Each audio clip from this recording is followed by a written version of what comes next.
ces chaînes d'or, ces joyaux précieux. Les voyez-vous, ces perles dont la flamme effacerait un éclair de vos yeux? Voyez encore ces vêtements de soie qui pourraient plaire à plus d'un souverain. Quand près de vous un heureux sort m'envoie, achetez donc aux pauvres pèlerins.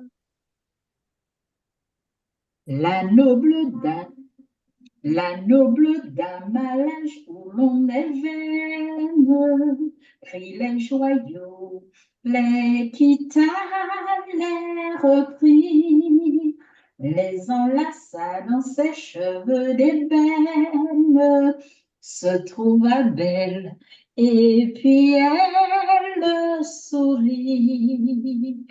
Que te faut-il, vieillard des mains de page?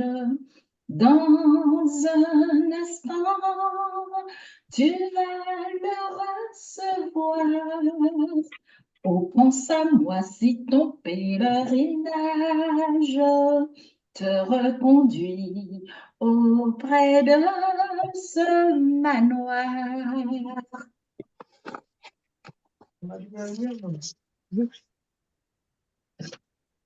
Mais l'étranger d'une voix plus austère lui dit, ma fille, il me reste un trésor plus précieux que les biens de la terre, plus éclatant, plus éclatant que les perles et l'or. Envoie pâlir aux clartés dont il brille les diamants dont les oies sont dépris. Quel jour heureux luirait pour vous, ma fille, si vous aviez la perle de grand prix. montre-la-moi, vieillard, je t'en conjure. Ne puis-je pas te la jeter aussi? Et l'étranger sous son manteau de bure chercha longtemps un vieux livre noirci. Ce bien, dit-il, vaut mieux qu'une couronne. Nous l'appelons la parole de Dieu. Je ne vends pas ce trésor, je le donne. Il est à vous, le ciel vous est adieu.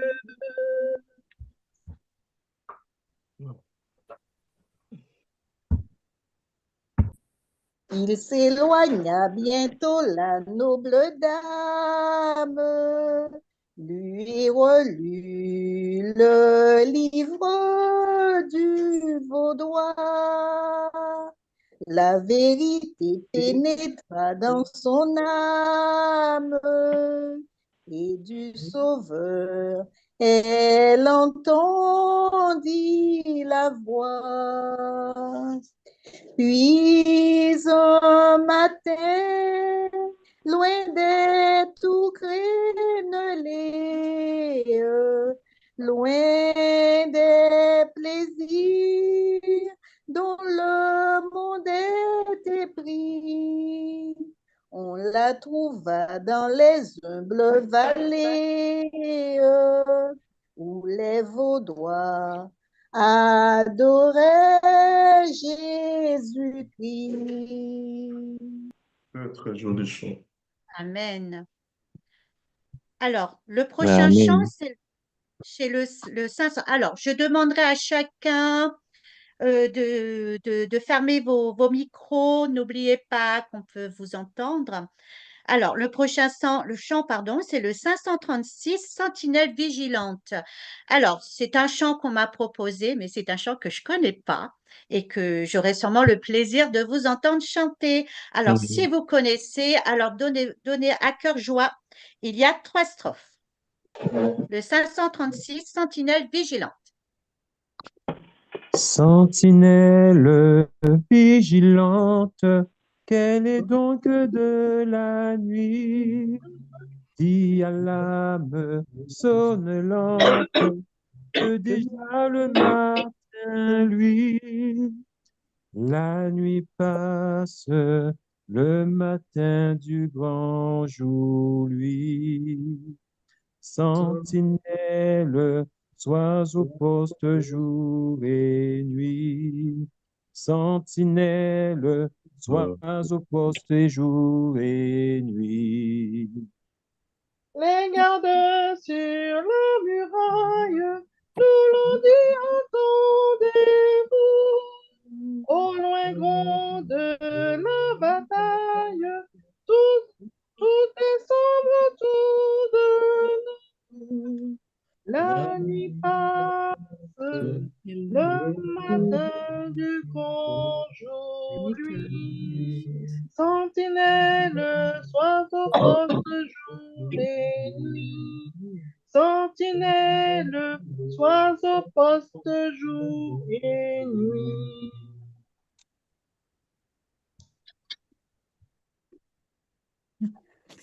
Point de repos, de relâche, racheté de l'Éternel. Travaillez à votre tâche, car Jésus revient du ciel. La nuit passe, le matin du grand jour, lui. Sentinelle, sois au poste jour et nuit.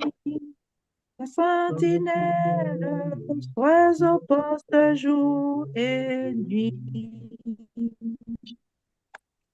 Amen, amen. Le prochain chant, le 239, lorsque devant l'agneau. Donc, même système, je vous invite à chanter. Nous avons quatre strophes.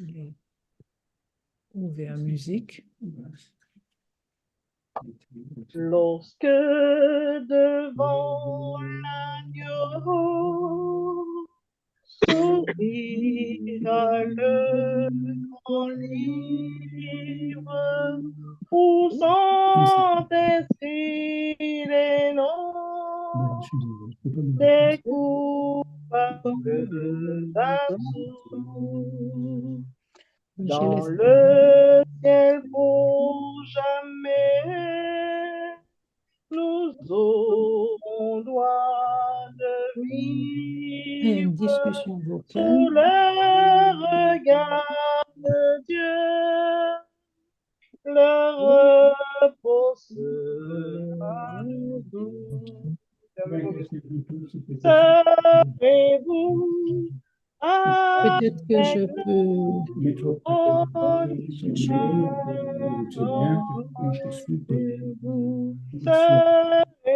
Fermez vos micros.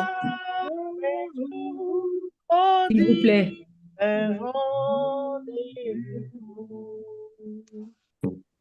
Nous serons tous assis à la table du Maître, jouissant du bonheur des amis de l'époux.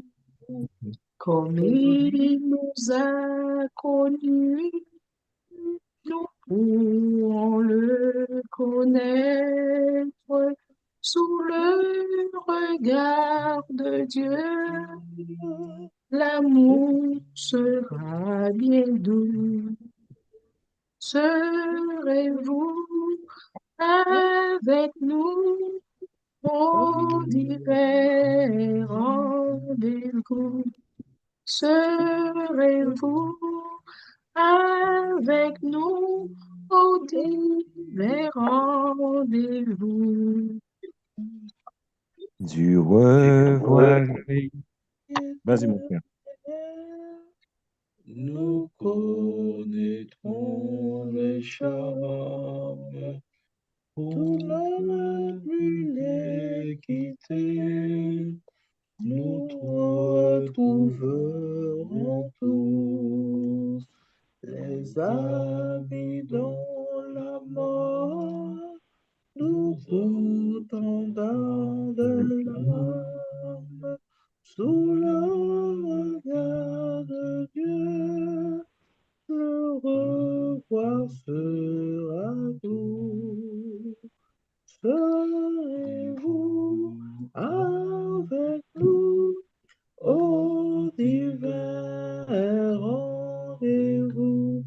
Serez-vous avec nous au divers rendez-vous? Ouvrez, ouvrez vos cœurs aux appels de la grâce, au délivre du ciel. Dieu nous invite tous, quel que soit le péché, le sang de Christ l'efface sous le regard de Dieu. Le pardon est bien doux.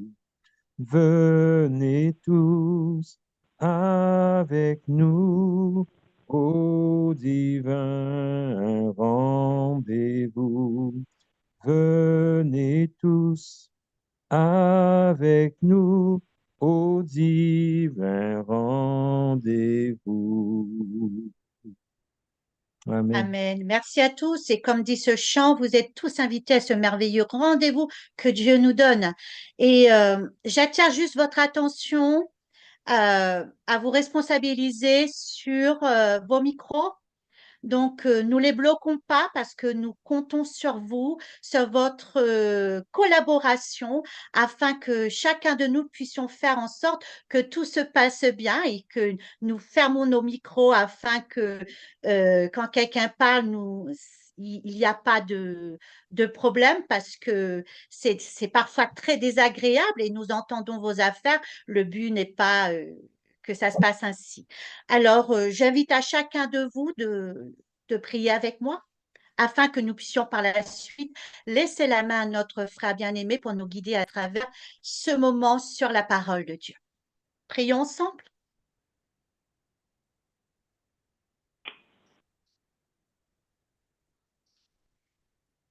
Seigneur, que ton nom soit sanctifié, que ton nom soit élevé au-dessus de tout nom. Seigneur, qui est comme toi, qui est au-dessus de toi? Personne.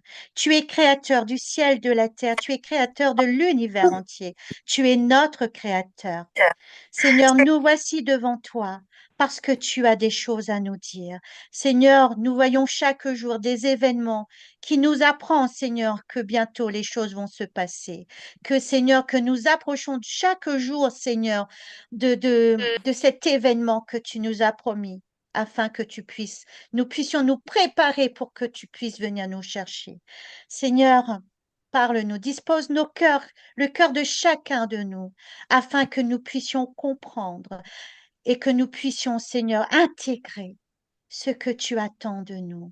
C'est un message d'espoir, d'amour, car toute, Seigneur, la Bible est basée sur la justice de notre Sauveur, bien-aimé Sauveur Jésus-Christ. Seigneur, que nous puissions être attentifs, que nous puissions faire silence afin que nous puissions t'entendre. Bénis notre frère Samson qui va nous guider à travers ce moment agréable où tu vas nous parler à travers lui. Seigneur, que chaque mot qui sort de sa bouche, que ce soit des mots qui viennent de toi.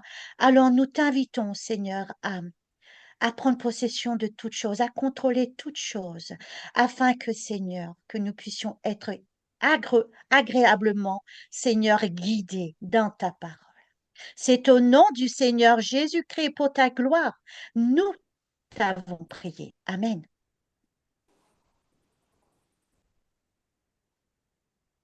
Amen. Amen. Sœur Nicolas, je te repasse la main avant le frère Samson ou il prend directement? Oui. Alors, vous avez vu déjà la dernière fois qu'on avait un sujet par rapport à la date, c'était le 22 octobre. Et aujourd'hui, on a aussi une date très importante, le 31 octobre, très important dans le passé en tout cas. Et toujours aujourd'hui, parce que finalement, là où je me trouve, c'est même un jour férié. Imaginez-vous, parce que c'est une région protestante. Donc, c'est un petit indice déjà sur quoi on va partir aujourd'hui. Nous aurons donc à peu près une trentaine de minutes pour la présentation et après, il y aura un temps de questions, commentaires. Donc, si vous avez des questions, n'hésitez pas à les noter. Comme ça, on va en parler après. OK, je laisse la place au frère Sanson. Donc, bonsoir à tout le monde. Salutations fraternelles. Nous allons partager un sujet ce soir sur le protestantisme. Et bonsoir aussi à frère Daniel et sœur Annie qui vont me relayer sur la lecture, en fait, des textes bibliques ou de l'esprit de prophétie. Bonsoir, frère Sanson, et bonsoir à tous. Père Patrice, est-ce que tu peux me donner l'autorisation pour partager la présentation, s'il vous plaît?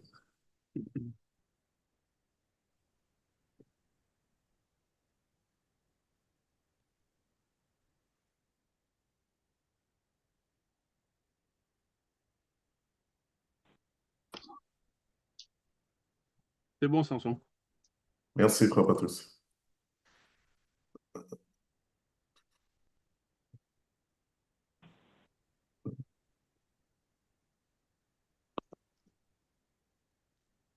Est-ce que c'est bon? Non, on a le grand écran. Voilà. Ça arrive? Ouais, c'est bien. D'accord. Alors, comme je le disais, en fait, aujourd'hui, ce soir, on est le 31 octobre 2024. Et 507 ans auparavant, quelque chose s'est produit en Allemagne avec un moine du nom de Martin Luther et qui colla 95 thèses sur les portes de l'église de Wittenberg et qui lança, si vous voulez, le protestantisme dans une autre dimension. Qu'est-ce que ça a rapport avec nous aujourd'hui, 507 ans plus tard, et qu'est-ce que cela impliquera demain? Nous allons voir est-ce que le protestantisme est resté intact, est-ce que ça a changé, et comment le protestantisme opérera demain.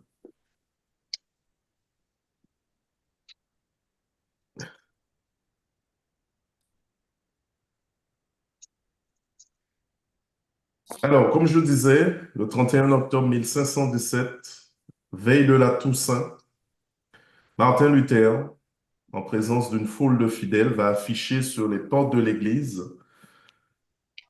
de Wittenberg en Allemagne, bien sûr, 95 thèses, et c'était contre la doctrine des indulgences. Le 31 octobre 2017, c'est-à-dire 500 ans plus tard, dans la même église, les dignitaires de l'église catholique et ceux de l'église luthérienne ont signé la fin de la protestation. Alors, on peut se poser les questions suivantes. Comment est-on arrivé là? Et que nous réserve l'avenir malgré ce sombre tableau? On va rappeler les faits historiques. Donc, Martin Luther, en fait, a joué un rôle considérable dans le grand mouvement de la réforme protestante du XVIe siècle. C'était quelqu'un de zélé, ardent, pieux, et il connaissait aucune crainte sinon celle de Dieu. Et il n'admettait comme base de foi, ou comme seule base de foi, les Saintes Écritures. Et en latin, sola scriptura. Donc, les parents de Luther étaient des fermiers et ils veillaient avec soin sur l'éducation de leurs enfants, s'efforçant bien sûr de leur donner, de leur instruire sur la connaissance de Dieu et de les guider aussi dans la pratique des vertus chrétiennes. C'est en tremblant, en proie à une terreur constante qu'il se présentait à Dieu. Pourquoi? Parce qu'il considérait Dieu pas comme un Père céleste, mais plutôt comme un être sévère, impitoyable et un cruel tyran. Luther naquit dans la pauvreté. Alors, les premières années de sa vie s'écoulèrent dans l'humble chaumière de mineurs allemands. Son père, il gagnait difficilement sa vie, hein, et il désirait faire de Luther un avocat. Alors, Luther va arrêter ses études de droit et il va entrer sans l'autorisation de son père au couvent. À 18 ans, il va entrer à l'université et reprendre ses études.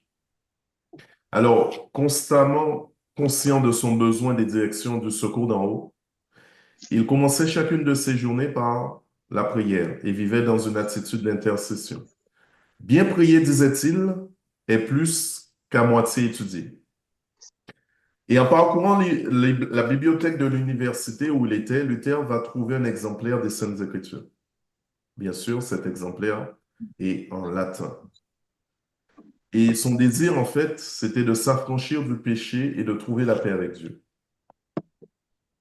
Et ce désir-là va devenir très vital pour lui et il va se décider à entrer dans un couvent.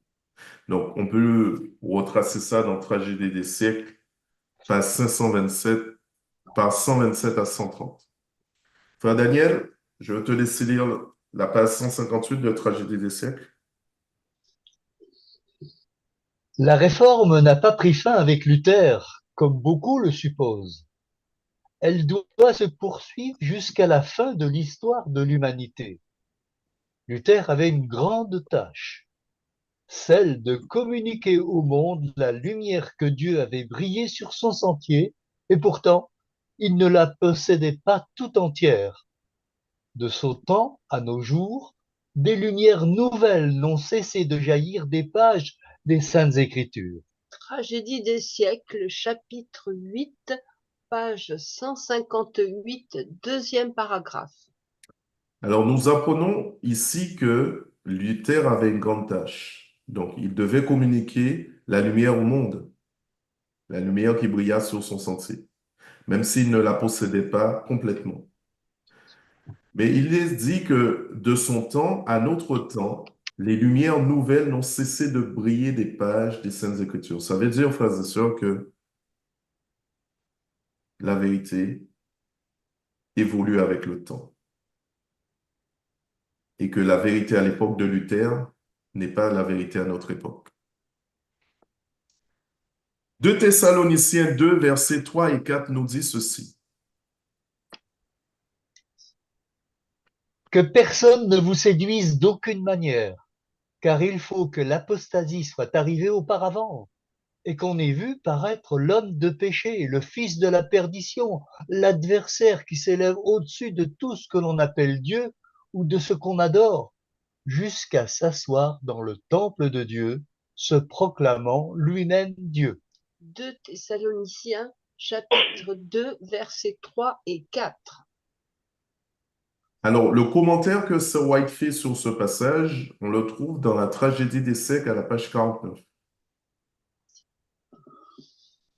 Dans sa seconde épître aux Thessaloniciens, saint Paul prédit une profonde altération de la piété devant aboutir à l'établissement de la puissance papale.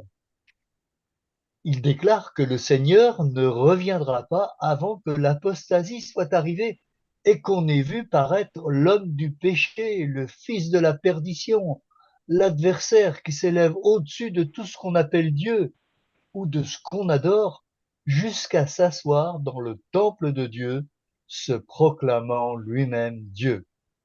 L'apôtre avertissait encore les croyants en ces termes: le mystère de l'iniquité agit déjà. Il voyait alors s'insinuer dans l'Église des erreurs qui préparaient le chemin au développement de la papauté. Tragédie des siècles, chapitre 3, page 49, premier paragraphe. Alors, frères et sœurs, ici, Paul va avertir l'Église de Thessalonique qu'il y a un danger qui menace l'Église. Et il fait comprendre à l'Église que, bien avant le retour de Jésus, quelque chose doit se produire.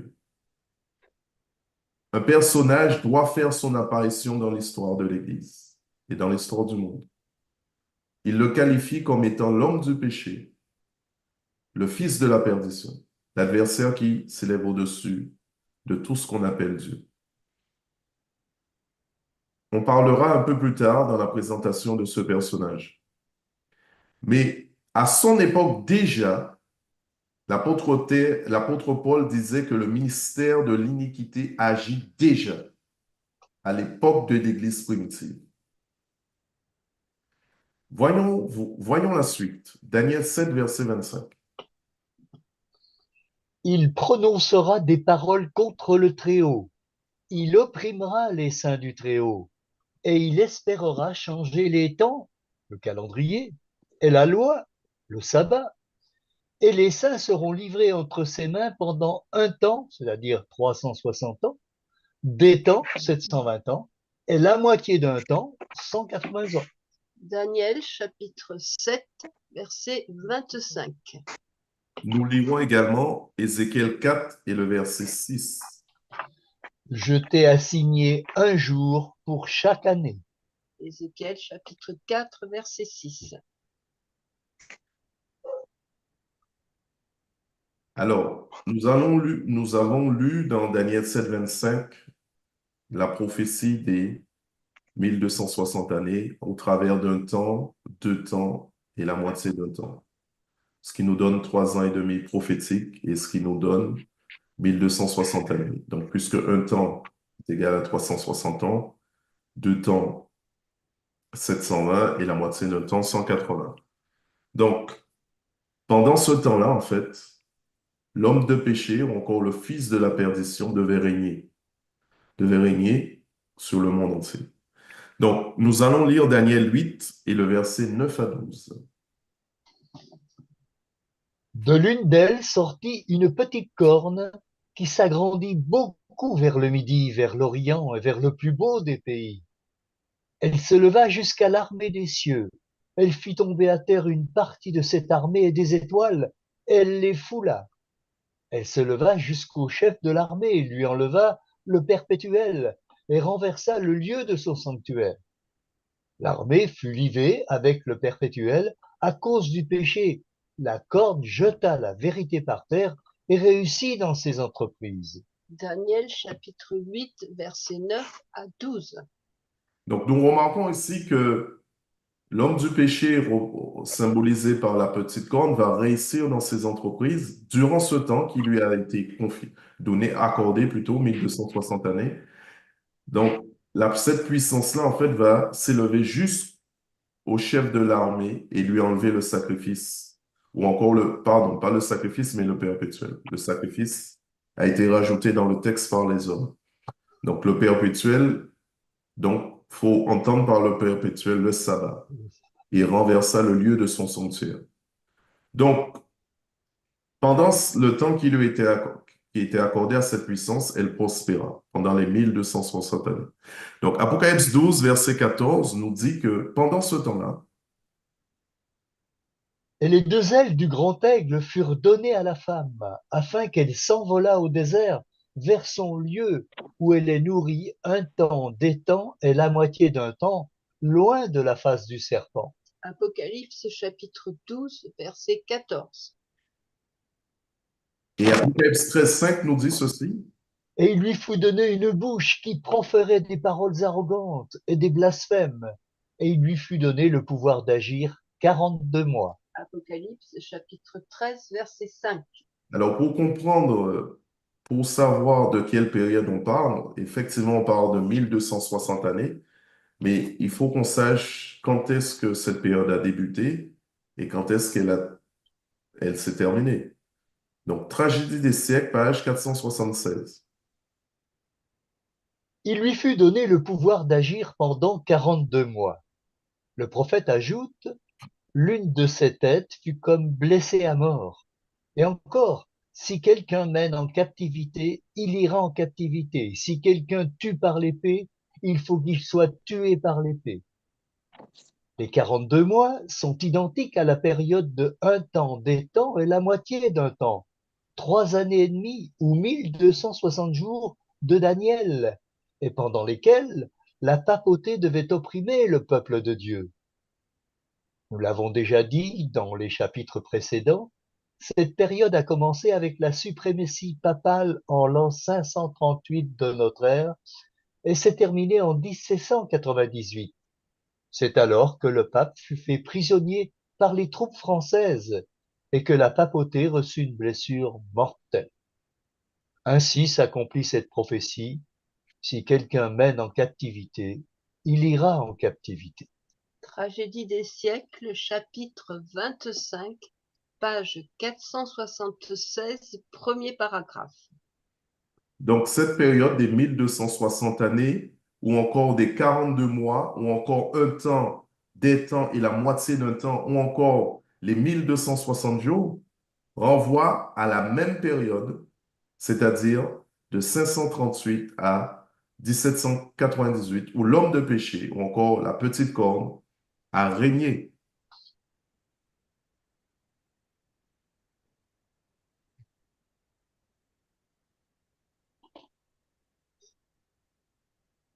Apocalypse 13, verset 3.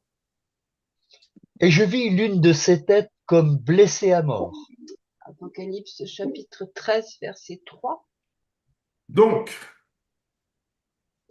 dans le passage précédent, dans le slide précédent, nous avons vu en fait que cette puissance ou encore l'homme de péché allait perdre sa superbe et il allait arriver à sa fin. Et il faut que nous puissions comprendre qu'est-ce qui amena en fait l'homme de péché à sa fin ou qu'est-ce qui emmena cette puissance-là à tomber. Et pour cela, nous allons lire 3 citations dans la tragédie des siècles. Une immense révolution s'était ainsi accomplie au moyen de Luther. Rome descendait déjà de son trône, et c'est la parole d'un moine qui l'en faisait descendre.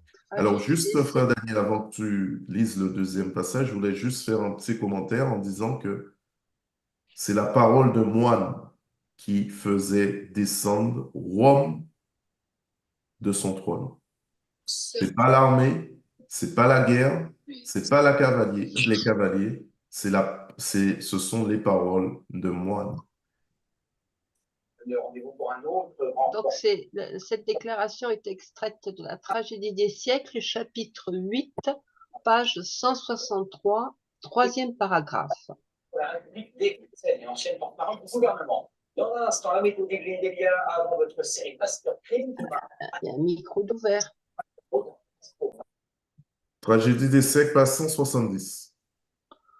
Comparant les parties en présence, il avait constaté que la sagesse des papes, des rois et des prélats avait été confondue par la puissance de la vérité. La papauté venait d'éprouver une défaite dont les conséquences allaient se faire sentir dans tous les pays et dans tous les siècles à venir. Toujours tragédie des siècles, chapitre 8, page 170, deuxième paragraphe.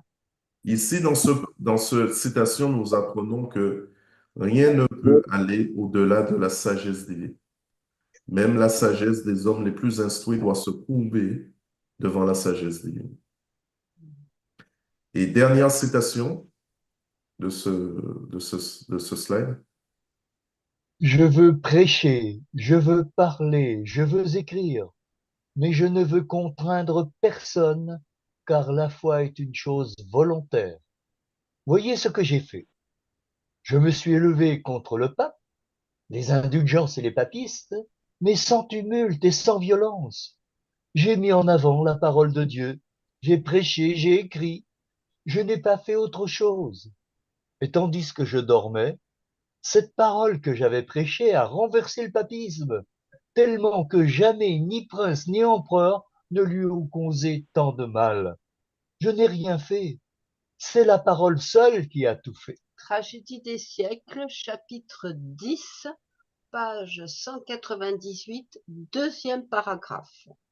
C'est important de voir ce que Luther dit ici, frères et sœurs. Luther dit qu'il n'a rien fait. C'est la parole qui a tout fait. Il a prêché, certes. Il n'a pas fait autre chose et il dit, tandis qu'il dormait, la parole qu'il avait prêchée a renversé le papisme, à tel point que jamais ni prince ni empereur ne lui ont causé tant de mal. C'est la vérité, frères et sœurs, la vérité telle qu'elle est en Jésus. La parole de Dieu nous dit, vous connaîtrez la vérité et elle vous affranchira. Ce qui a causé la blessure mortelle à la papauté, c'est la vérité prêchée en puissance par les réformateurs. Nous continuons notre analyse. Donc, la blessure mortelle a été reçue par la papauté du fait que les réformateurs ont pu prêcher la parole de Dieu et que la Bible a été traduite du latin dans les langues des pays, des différents pays. Et oui, mais cette blessure qu'a infligée le protestantisme les différents réformateurs ont prêché la vérité, la Bible nous dit, frères et sœurs, Apocalypse 13:3, Mais sa blessure mortelle fut guérie. que la blessure mortelle qui avait été infligée par le protestantisme, frères et sœurs, cette blessure mortelle a été guérie. Que s'est-il passé? Que s'est-il passé? Premiers écrits, page 237. Les églises ayant rejeté le message du premier ange, elles refusèrent d'accepter la lumière céleste et perdirent la faveur de Dieu. Elles mirent leur confiance dans leur propre force. En s'opposant au premier message, elles se placèrent dans une condition telle qu'il leur fut impossible d'être éclairées par le message du second ange. Mais les bien-aimés de Dieu, opprimés, acceptèrent le message. Babylone est tombée, et ils quittèrent les églises. Premiers écrits, page 237, deuxième paragraphe. Nous apprenons par cette citation que lorsqu'on rejette la vérité de Dieu, frères et sœurs, on se trouve dans une position telle que il nous est impossible d'accepter une lumière additionnelle.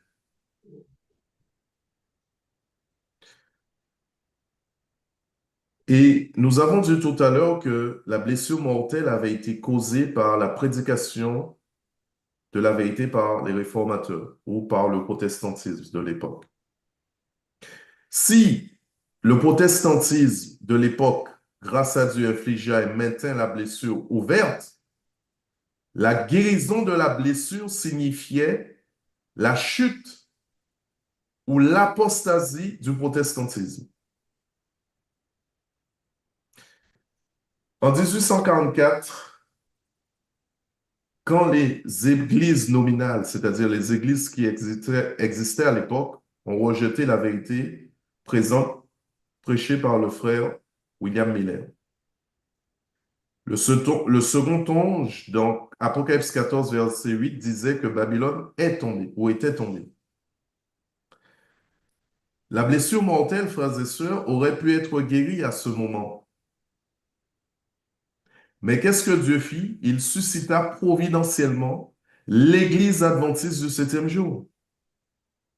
Donc, par l'obéissance à la vérité et à la fidélité dans la religion, les adventistes devaient maintenir ouverte la blessure à la tête et amener finalement sa mort. Mais plus que la blessure s'est refermée, frères et sœurs, il y a forcément eu quelque chose qui s'est produit. Mais l'Église s'est conformée au monde, a baissé ses standards, et en 1888, on va y revenir plus tard, et en 1890, l'Église adventiste du 7e jour a rejeté le message de la justification par la foi, débutant ainsi le processus de la guérison de la blessure.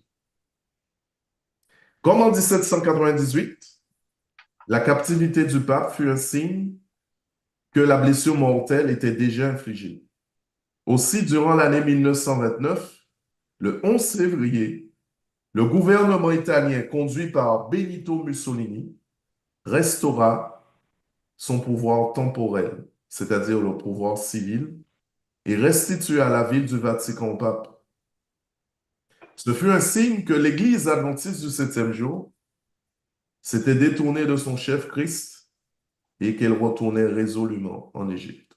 Service chrétien, page 49. Et maintenant, nous allons lire Ésaïe 4, verset 1 pour entrer dans certains détails.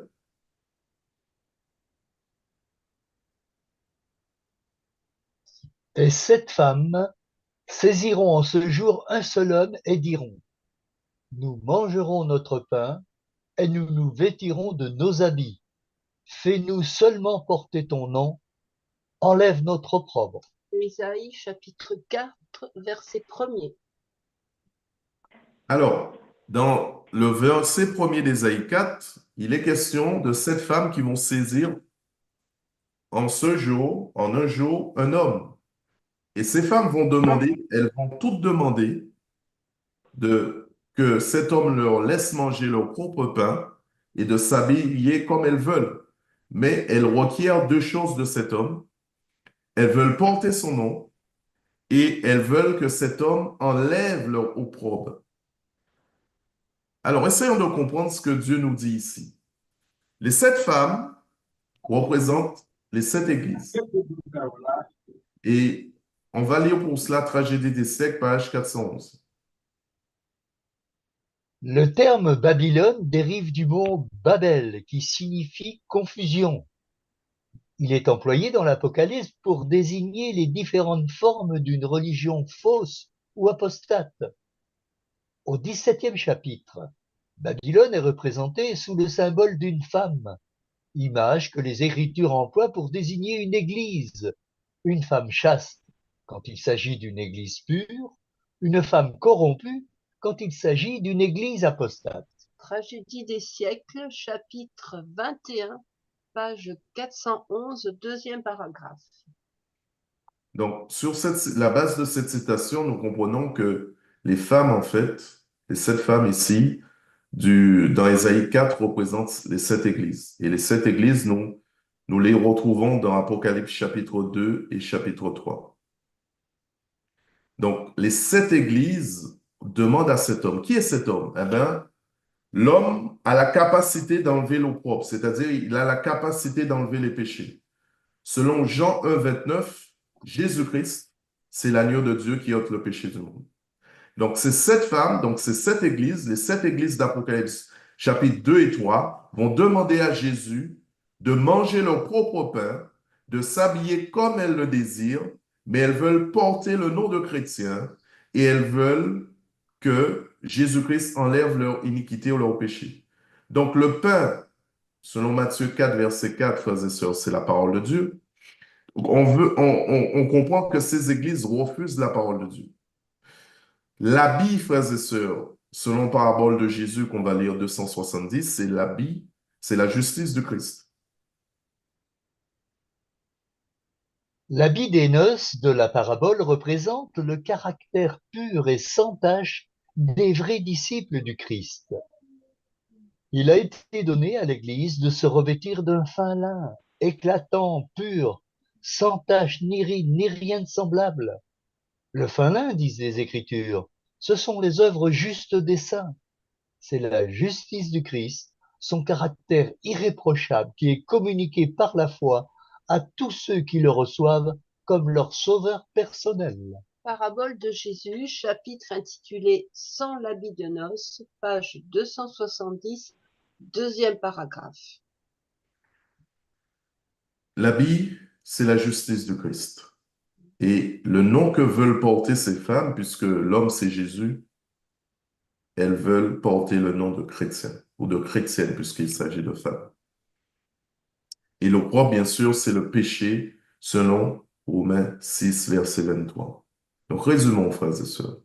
Les 7 femmes de l'Apocalypse, ou les 7 églises de l'Apocalypse, demandent à Jésus de porter le nom de chrétien ou de chrétienne, d'enlever leur iniquité, mais vouloir manger comme elles le souhaitent et vouloir s'habiller comme elles le souhaitent. Elles rejettent les saintes écritures et elles rejettent la justice de Christ. Nous nous sommes posé la question, comment se fait-il que le protestantisme a commencé avec sola scriptura, les Écritures comme notre seule base de foi, le 31 octobre, et 500 ans plus tard, voire 507 ans plus tard, rejeter les Écritures.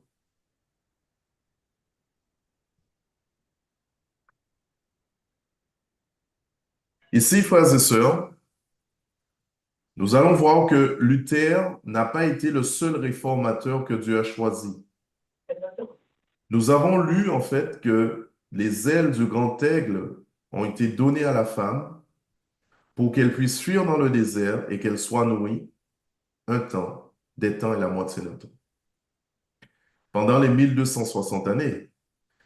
Donc, il est vrai que la papauté a régné pendant ce temps-là et il est vrai aussi que Dieu n'a jamais laissé son peuple sans nourriture. N'a jamais laissé en fait son Église dans le désarroi le plus total, même si cette époque était très difficile.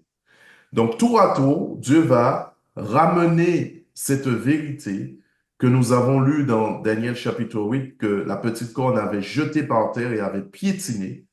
Tour à tour, Dieu va ramener à son Église les vérités que la primitive Église, c'est-à-dire celle des apôtres, avait. Donc, il est vrai que Dieu va utiliser Martin Luther et il va ramener la foi et va fonder l'Église luthérienne. Bien sûr, l'Église qui existe aujourd'hui. Elle est connue comme étant la première Église protestante. À la mort de Martin Luther, Dieu va susciter John Knox et il va ramener la vérité sur le Saint-Esprit. Donc, John Knox, qu'est-ce qu'il va faire? Il tape à la porte des luthériens et il va leur dire que Dieu lui a montré une vérité nouvelle. Le Saint-Esprit. L'Église luthérienne va lui dire qu'on ne veut rien savoir. Donc, qu'est-ce qu'il va faire? Il va prendre la foi qu'avait amenée Martin Luther, il va y associer le Saint-Esprit et il va fonder l'Église presbytérienne ou encore l'Église pentecôtiste. Cette Église va essentiellement prêcher sur le Saint-Esprit. À la mort de John Knox, John Wesley va être choisi par Dieu et Dieu va lui accorder la grâce. Qu'est-ce qui va arriver à la mort de John Knox? Enfin, avant la mort de... Qu'est-ce qui va arriver? John Wesley va taper chez les presbytériens ou les pentecôtistes et va leur dire que Dieu lui a donné la vérité sur la grâce. Bien entendu, cette Église ne voulant rien savoir, il va prendre la foi de Luther, le Saint-Esprit de Knox et rajouter la grâce. Et va fonder l'Église des méthodistes, l'Église où était l'Acte White. Donc, cette Église va accentuer sa prédication sur la grâce. À la mort de John Wesley, Dieu suscite Alexander Campbell. Et c'est le même procédé. Il va taper à l'Église des méthodistes. Les méthodistes ne vont pas vouloir cette vérité. Il va reprendre ce que Martin Luther, John Knox et Wesley ont apporté, plus ajouter le baptême, et va créer ou fonder l'Église baptiste. Et ainsi de suite, on va avoir après William Miller avec la vérité des 2300 soirs et matins, et ensuite Ellen White avec la vérité sur le sabbat. Et on va voir, frères et sœurs, que tour à tour, les églises protestantes vont rejeter les vérités additionnelles que Dieu leur envoyait par l'intermédiaire de quelqu'un d'autre. C'est pas nouveau. Et cela, frères et sœurs, ça s'était déjà produit à l'époque de Jésus. Rappelons-nous, les enfants d'Israël avaient dit à Jésus, nous avons Moïse, et toi, qui tu es? Ça veut dire que la vérité que Dieu était venu la vérité additionnelle que Jésus était venu leur apporter a été rejetée. Ils ont pris la vérité de Moïse, c'est-à-dire que leur foi est morte avec Moïse. Lorsque Moïse est descendu dans la tombe, leur foi est restée aussi dans la tombe. Donc, nous allons voir que tour à tour, ces femmes ou ces églises vont dire à Dieu, on ne veut pas des vérités additionnelles. On ne veut pas de ton pain. Je ne veux pas de ton pain. Et ils vont leur dire aussi, je ne veux pas de ta justice. Et c'est pour ça, frères et sœurs, que ces églises, en fait, vont tour à tour s'éloigner de Dieu. Et comme ces églises sont au nombre de 7, le chiffre 7 qui représente la plénitude ou encore l'intégralité, il y a l'ensemble des églises chrétiennes, donc y compris l'église adventiste du 7e jour.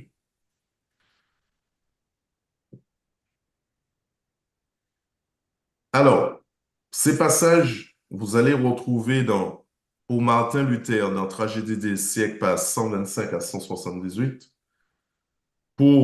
Ça c'est l'église luthérienne, pages 137 et 138, toujours dans la Tragédie des siècles. Pour l'église presbytérienne, Tragédie des siècles, pages 268 et 269. Ensuite, pour l'église méthodiste, Tragédie des siècles, pages 274 à 276.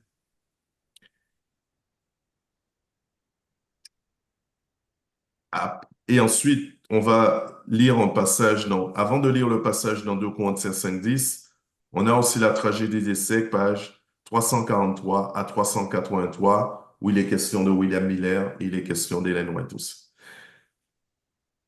2 Corinthiens 5, verset 10, on voit que même au temps des apôtres, c'est un texte qui et même au temps des apôtres, frères et sœurs, ils avaient connaissance du jugement. Et William Miller avait bien sûr repris toutes les vérités des autres réformateurs.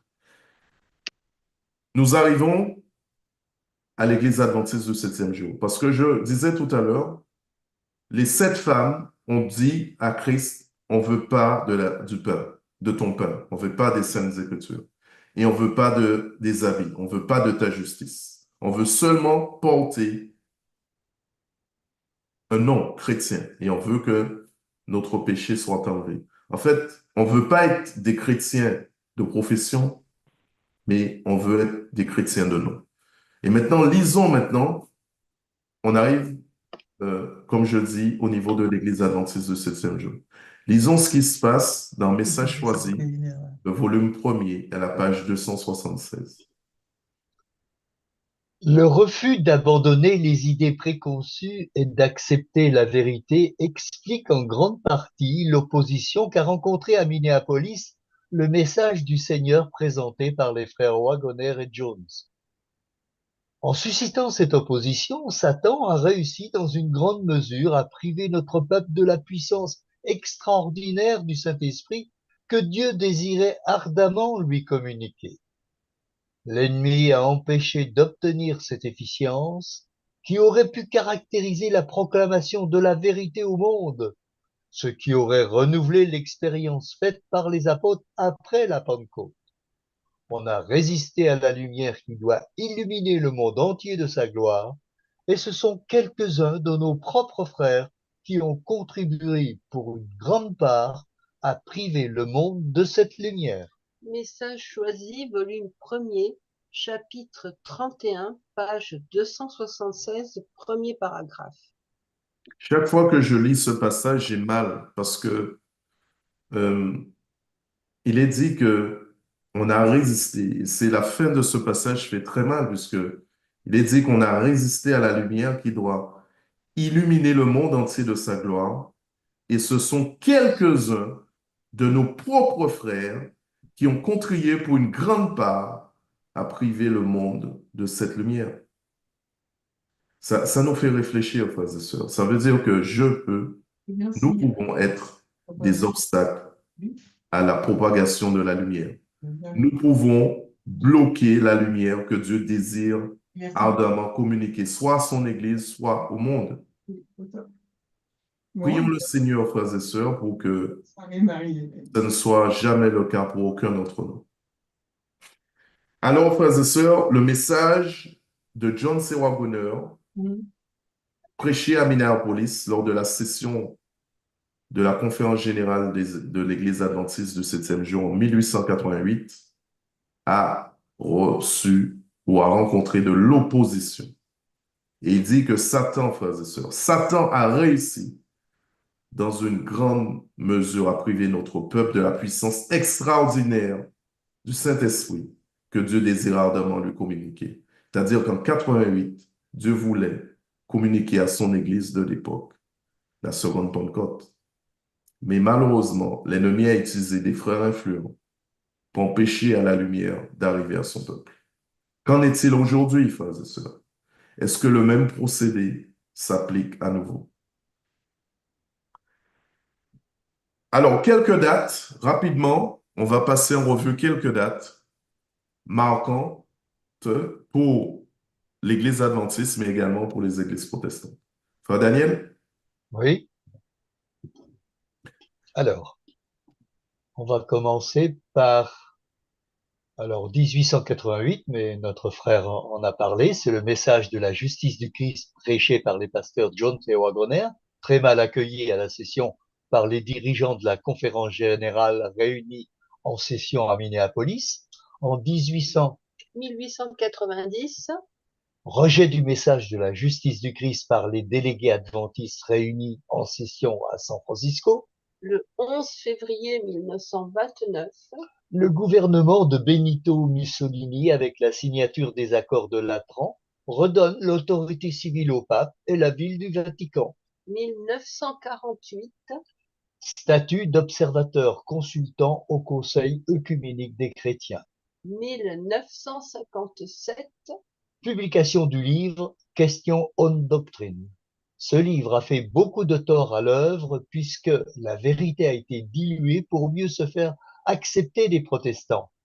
À la suite de sa publication, l'Église adventiste n'était plus vue comme une secte. 1er janvier 2003, Accord de partenariat signé entre la Fédération belgeo-luxembourgeoise des Églises adventistes du 7e jour et l'Église protestante unie de Belgique.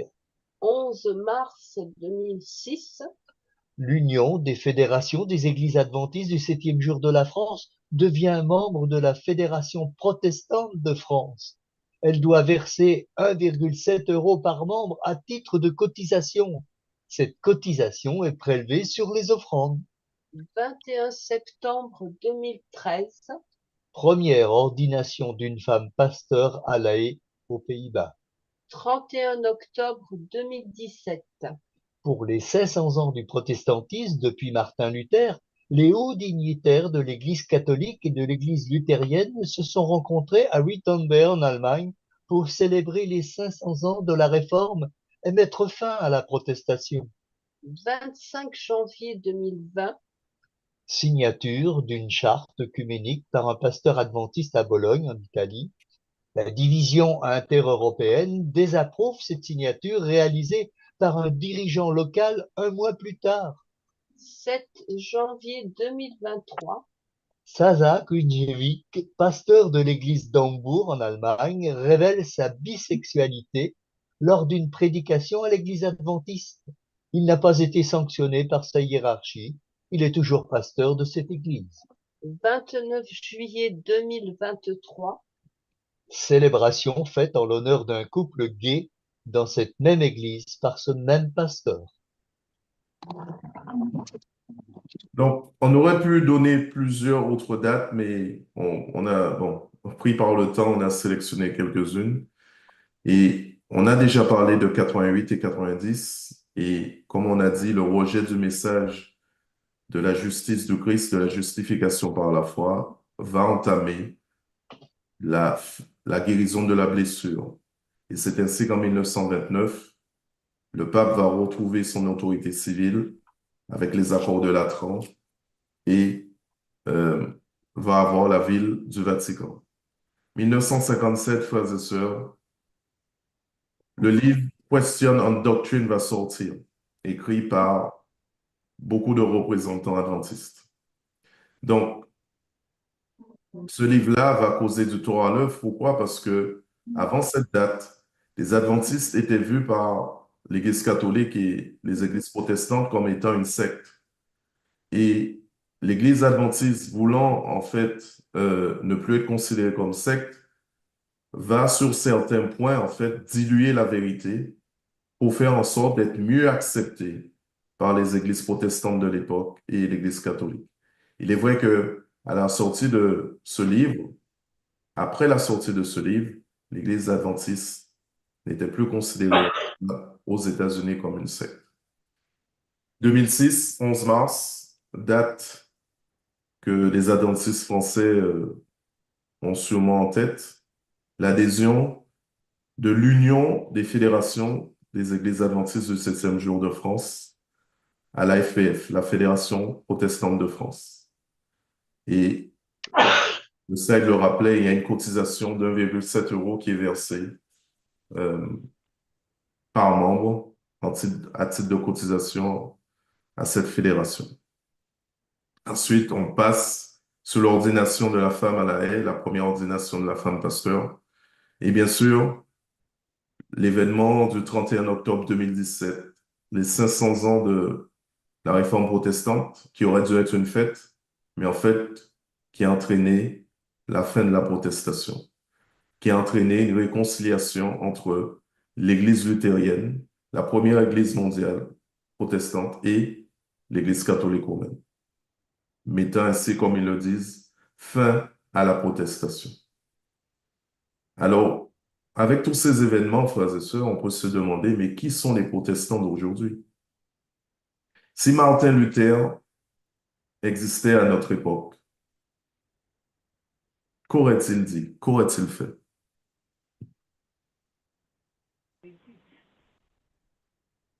Et maintenant, nous allons nous projeter, frères et sœurs, sur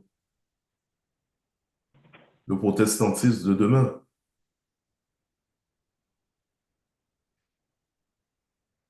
Apocalypse 13, 11 nous dit ceci. La seule bête qui provient de la terre, ce sont les USA, et non les Chinois ou l'islam. Donc, selon Apocalypse 13, verset 11, Jean va voir une bête. Une deuxième bête, parce qu'il y avait déjà une bête au chapitre 1er. La bête qu'il avait vue au chapitre 1er venait de la mer. Les bêtes que Daniel a vues dans son chapitre 7 provenaient également de la mer. Mais cette bête-là, elle vient de la terre. Et dans Tragédie des siècles, page 477, il est dit ceci. Il n'en est pas ainsi de la bête aux cornes semblables à celle d'un agneau, et qui monte de la terre. Au lieu d'abattre d'autres États pour s'établir à leur place, la nation en question doit s'élever sur un territoire jusqu'alors inoccupé et se développer d'une façon graduelle et pacifique. Elle ne surgit donc point du sein des nombreuses populations de leur peuple, des foules des nations et des langues. Il faut la chercher au-delà de l'Atlantique. Quelle est la nation du Nouveau Monde qui, jeune encore en 1798, attirait l'attention du monde et présageait un avenir de force et de grandeur? L'application du symbole ne permet pas un instant d'hésitation. Une nation, une seule, remplit les conditions de notre prophétie, les États-Unis d'Amérique. À diverses reprises, la pensée et parfois même les termes du prophète ont été employés par des historiens et des orateurs pour décrire la naissance et le développement de cette nation. La bête montait de la terre. Or, selon les commentateurs, le terme de l'original rendu ici par monter de la terre signifierait croître, sortir du sol comme une plante. En outre, comme on l'a vu, cette nation doit s'établir sur un territoire jusqu'alors inoccupé. Un écrivain estimé, décrivant la naissance des États-Unis, parle de ce peuple qui sort mystérieusement du néant et de cette semence silencieuse qui devint un empire. En 1850, un journal européen voyait les États-Unis comme un empire merveilleux émergeant au milieu du silence de la terre et ajoutant chaque jour à sa puissance et à son orgueil. Tragédie des siècles, chapitre 25, page 477, premier paragraphe. L'application du symbole, c'est-à-dire de la bête qui a les deux cornes semblables à celles d'un agneau et qui parle comme un dragon, ne permet pas un instant d'hésitation. Une nation, une seule, remplit les conditions de notre prophétie, les États-Unis d'Amérique. La bête à deux cornes, c'est les États-Unis d'Amérique. Alors, ça c'est le verset 11. Maintenant, regardons ce qu'il nous dit, le verset 12, et on va lire, ou on va voir au verset 12, cette bête va prendre le pouvoir à elle seule. Tragédie des siècles, page 479. Et la déclaration, elle faisait que la terre et ses habitants adoraient la première bête, montre que cette nation usera de son autorité pour imposer certaines pratiques religieuses qui constituera un hommage rendu à la papauté. Tragédie des siècles, chapitre 25, page 479, premier paragraphe. Ici, il nous est dit que la bête à deux cornes va restaurer les principes de la première bête, c'est-à-dire la bête d'Apocalypse 13 à partir du verset 1er, c'est-à-dire la bête qui a un corps de léopard, c'est-à-dire la bête dont l'une des têtes est blessée mortellement. Donc, elle persécutera et dominera comme le fit la Rome ecclésiale, c'est-à-dire le catholicisme durant le Moyen Âge, et fera que le monde adore la chrétienté apostate, un système qui a commencé au Moyen Âge et qui est maintenant conduit par les protestants. Lorsque nous considérons les versets 13 et 14 d'Apocalypse 13, nous voyons l'arrivée d'un nouveau personnage, un personnage que la Bible nomme le faux prophète. Et en lisant les versets 19 et 20 d'Apocalypse 19, nous comprenons que ce n'est pas la bête qui réalise les miracles jusqu'à faire tomber le feu du ciel à la vue des hommes, mais le faux prophète c'est lui qui réalise les miracles. Non seulement il réalise les miracles, mais il demande aussi au monde de reproduire un système qui existait au Moyen Âge, c'est-à-dire l'image de la bête, et qui avait été mise en place par l'Église catholique romaine. Mais cette fois-ci, elle sera pilotée. Ce système-là sera piloté par les protestants.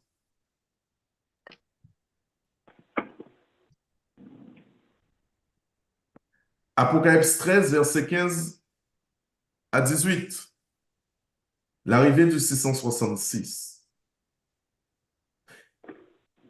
Le 666, en fait, est le nombre de la bête. C'est ce que la Bible nous dit. Et c'est aussi un nombre d'hommes. Ainsi, ce nombre indique le chef de la puissance représentée par cette bête.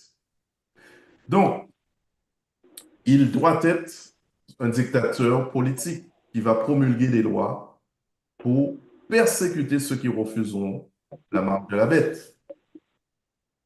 Alors, comme on le sous-tend ou comme on l'a déjà dit, ou on l'a déjà entendu, le 666 s'appliquerait au pape. Seulement, les Écritures disent autre chose, l'inspiration dit autre chose. Regardons cela attentivement. On voit que, en fait, que la bête semblable à un léopard est toujours désignée comme étant une bête avec une blessure. On peut le voir dans Apocalypse 13, verset 3 et verset 14. Et le verset 18 ne mentionne pas la bête avec la blessure. Ça, c'est un premier point. Deuxième point, Apocalypse 13, 11 à 18 s'applique essentiellement à la bête à deux cornes, c'est-à-dire les USA ou les États-Unis d'Amérique. Et pour confirmer cela, on va lire aussi une citation ou deux citations qu'on va trouver dans l'inspiration. Une première citation dans un mot au petit troupeau, page 8 et 9. Cette puissance est la dernière qui piétinera la vraie Église de Dieu Et comme la vraie Église de Dieu est toujours piétinée et rejetée par toute la chrétienté, il s'ensuit que la dernière puissance oppressive n'est pas arrivée à sa fin. Michael ne s'est pas levé. Cette dernière puissance qui piétinera les saints est mise en évidence dans Apocalypse 13, les versets 11 à 18. Son nombre est 666. Le verset 11 parle clairement des USA. Donc, frères et sœurs, ah, pardon, sœur Anne, pardon. Pardon, frère Sanson. Juste pour donner la référence de cette déclaration, c'est dans Un mot au petit troupeau, pages 8 et 9. Oui, alors, l'inspiration nous dit que, en fait, le 666 n'est pas placé sur la première bête, comme on l'a beaucoup entendu, mais à placer sur la seconde bête, c'est-à-dire les États-Unis d'Amérique. Lisons aussi la page 19 de Un mot petit troupeau. Je vis que le nombre 666 de l'image de la bête était constitué. C'était le pape qui avait changé le sabbat, et l'image de la bête avait suivi par la suite et avait gardé le sabbat du pape, non celui de Dieu. Donc, Un mot au petit troupeau, page 19. Ce qui est important ici, c'est qu'elle dit que c'est le pape qui avait changé le sabbat.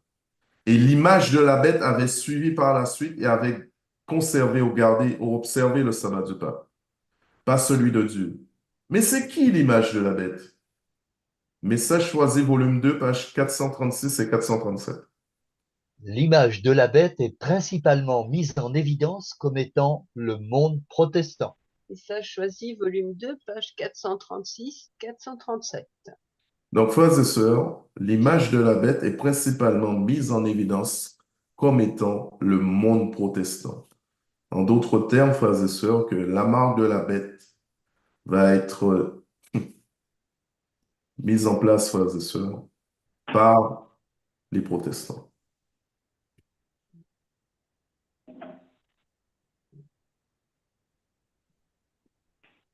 Donc, nous voyons, frères et sœurs, que la croyance très répandue que le nombre 666 est l'identification numérique du pape n'est pas fiable. Dans ce cas de figure, nous devons nous reposer uniquement sur les Écritures, ce qu'elles enseignent. Et nous, en voilà deux raisons. 666, c'est le chef des USA et non le chef de l'Église catholique au moment du changement de la Constitution américaine. C'est-à-dire que lors de la suppression de la liberté religieuse et la mise en place de la loi du dimanche. Le président des États-Unis qui, lors de son mandat, lorsque ces choses-là vont avoir lieu, lui, il prendra l'appellation du 666. Et bien entendu, il faut le système religieux parce que c'est un système politico-religieux économique. Parce que ceux qui refuseront d'avoir la marque de la bête ne pourront ni acheter ni vendre. Le faux prophète, lui, ce sera le chef du protestantisme apostat. Pourquoi apostat? Parce que les femmes, en fait, ont décidé de rejeter la parole de Dieu et de se nourrir par leurs propres moyens. Donc, les USA ou les États-Unis d'Amérique, frères et sœurs, seront alors le chef, pas seulement le chef, mais l'instigateur d'un soi-disant nouvel ordre mondial à venir, c'est-à-dire la marque de la bête. Ce n'est rien d'autre qu'une reproduction du système de la Rome ecclésiastique. Une union entre trois parties, protestantisme, catholicisme et spiritisme. Et Témoignage pour l'Église, volume 2, page 638, nous en dira un peu plus. Je voudrais juste faire ce petit rappel qu'on avait déjà vu lors de la présentation de la semaine dernière. Le scellement des 144 000 se terminera avant la mise en place de la marque de la bête. Je répète, le scellement des 144 000 se terminera avant la mise en place de la marque de la bête. Lisons maintenant quelques citations, notamment celles qu'on trouve dans Premiers Écrits, page 63. Il y a de nombreuses vérités dans la parole de Dieu, mais c'est de la vérité présente que le troupeau a besoin aujourd'hui. J'ai vu le danger que couraient les messagers en se détournant de certains points importants de la vérité présente, pour insister sur des sujets qui n'ont pas pour but d'unir le troupeau et de sanctifier l'âme. Satan profitera de tous les avantages possibles pour faire du tort à la cause. Premiers écrits, chapitre intitulé Les messagers, page 63, premier paragraphe. Frères et sœurs, il est vrai que la parole de Dieu regorge de choses intéressantes, mais dans les temps que nous vivons actuellement, nous avons besoin de vérité présente. C'est-à-dire la vérité pour notre époque, la vérité qui doit amener le grain à maturité. Rappelons-nous que dans le champ, il y a deux graines qui ont été plantées, l'ivraie et le bon grain. Et la vérité présente doit servir à faire mûrir le grain, c'est-à-dire le bon grain, pour recevoir la puissance du Saint-Esprit, la seconde Pentecôte. Nous ne pouvons pas prendre autre chose que la vérité présente. C'est salutaire. Et la sœur White va faire un point capital dans Manuscript Releases, les numéros 22-23. Nous lisons. Si ceux qui sont dans l'Église depuis des semaines, des années, n'ont pas appris la droiture du chemin, et qu'est-ce que cela signifie d'être chrétien, et s'ils ne peuvent entendre les vérités tranchantes de la parole de Dieu, il aurait mieux valu qu'ils soient retranchés d'Israël. L'heure est trop avancée pour se nourrir de lait. Si des âmes qui ont 1 mois ou 2 d'ancienneté dans la vérité, qui sont sur le point d'entrer dans la période du temps de détresse, telle qu'il n'y en a jamais eu, ne peuvent écouter toute la vérité tranchante ou supporter la nourriture solide de la droiture du chemin, comment pourront-ils rester debout au jour de la bataille? Ceux qui embrassent maintenant le message du troisième ange doivent apprendre en quelques mois les vérités que nous apprenons depuis des années. Manuscript Releases, numéro 22 et 23. Frères et sœurs, le temps ou l'heure est trop avancée pour se nourrir de lait. C'est-à-dire qu'à l'époque où nous vivons, nous ne pouvons pas nous contenter de boire du lait. L'heure est à la nourriture solide. Il faut passer à la nourriture solide. Nous ne pouvons plus nous contenter de boire du lait. Et il nous est dit, si des âmes, frères et sœurs, qui ont 1 mois ou 2 d'ancienneté dans la vérité, qui sont sur le point d'entrer dans la période du temps de détresse, période qu'aucune nation n'a vécue jusqu'à ce jour, une période qui est pire que la Seconde Guerre mondiale. Je ne sais pas si on arrive à s'imaginer cela, frères et sœurs. Tels qu'il n'y en a jamais eu, ne peuvent écouter toute la vérité tranchante ou supporter la nourriture solide de la droiture du chemin. Comment pourront-ils rester debout au jour de la bataille? Si maintenant, on ne peut pas supporter la vérité telle qu'elle est en Jésus, comment ferons-nous pour supporter l'épreuve, frères et sœurs? Comment allons-nous faire pour résister au temps de détresse? Ceux qui embrassent maintenant le message du troisième ange, ceux qui embrassent maintenant le message adventiste, doivent apprendre en quelques mois les vérités que nous avons appris des années, frères et sœurs, à apprendre. En vertu de tout ce que nous avons vu jusqu'ici, est-ce qu'on peut réellement se rallier aujourd'hui aux protestants sans danger?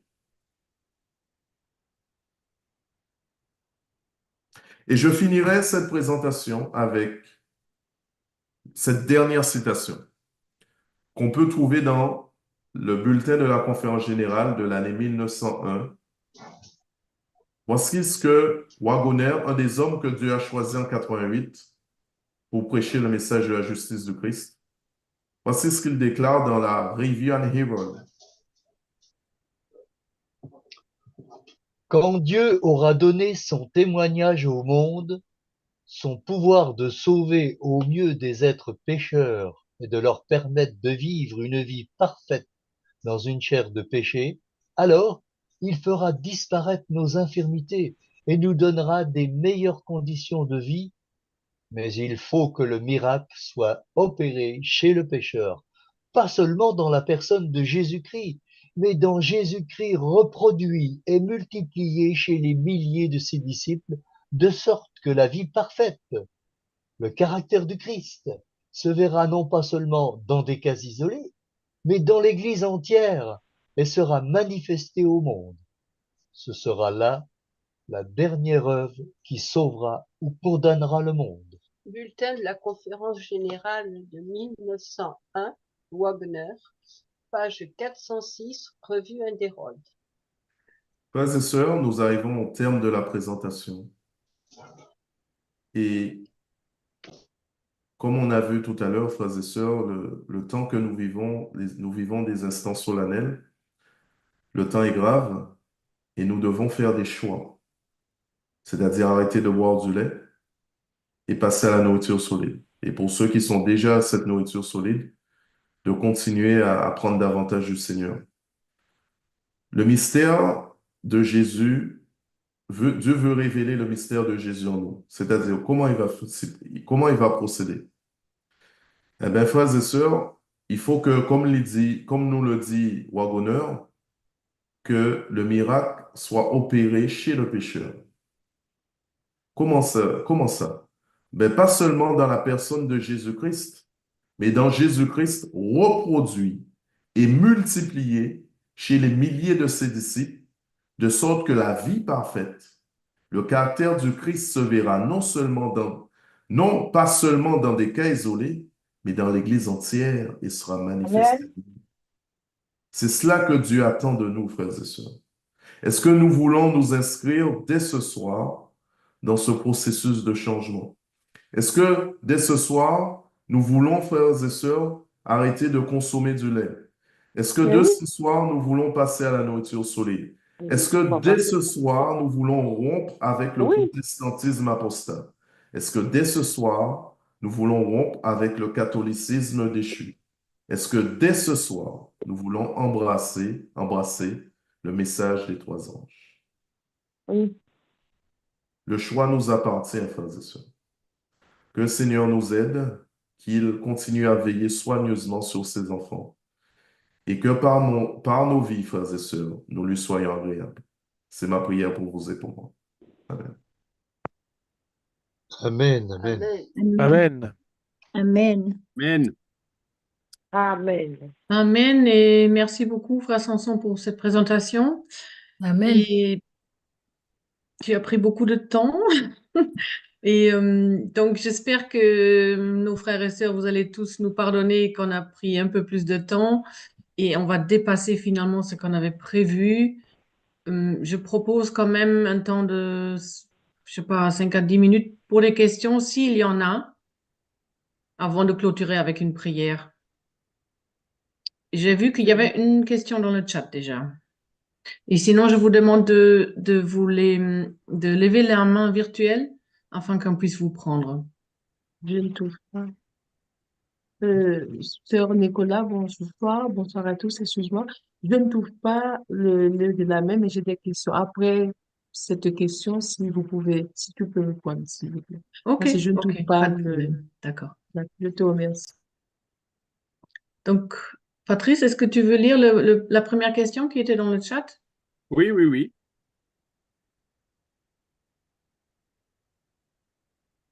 Alors, la première,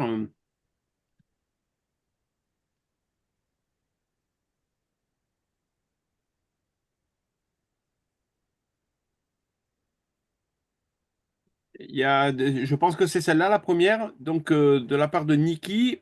Dans Daniel, où est la bête semblable à un agneau avec deux cornes qui peut monter de la terre et qui est sous les pieds d'une première qui a eu sa corne blessée à mort?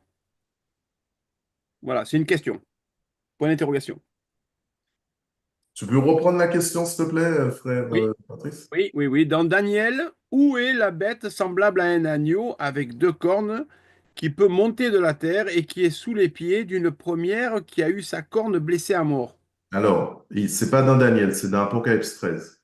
La bête à deux cornes, enfin, la bête qui a deux cornes semblables à celle d'un agneau, se trouve dans Apocalypse 13 à partir du verset premier. Et l'autre bête, en fait, se trouve toujours dans Apocalypse 13, celle qui a le corps du léopard à partir du verset premier.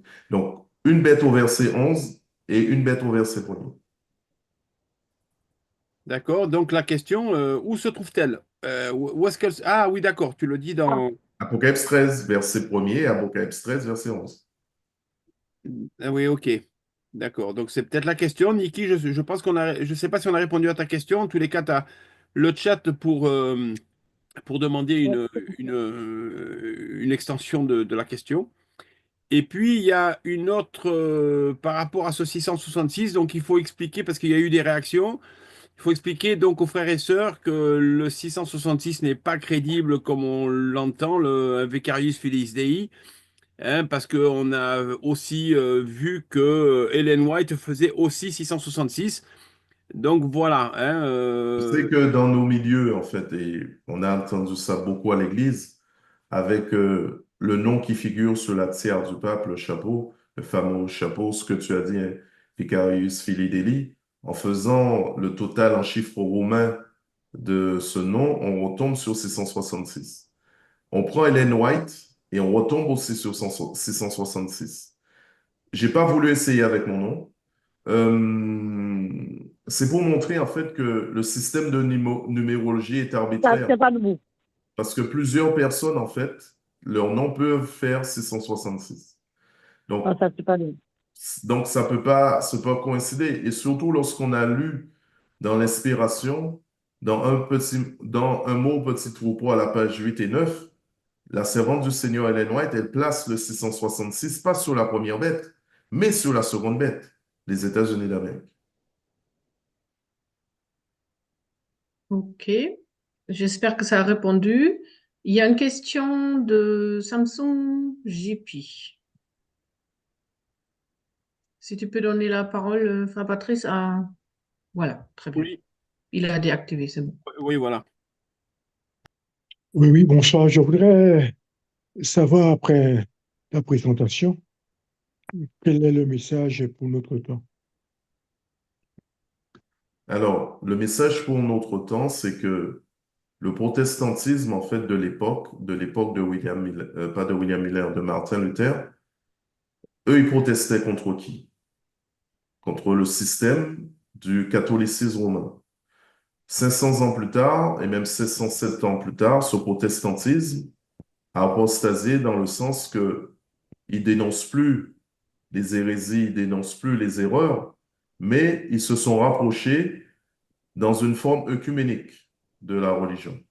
Donc, le peuple de Dieu ne peut pas s'associer à cette forme d'œcuménisme.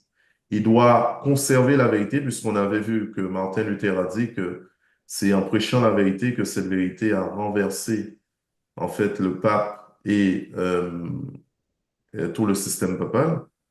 Il faut continuer à prêcher la vérité pour avertir le peuple, mais aussi pour se préparer par rapport au temps qui est à venir.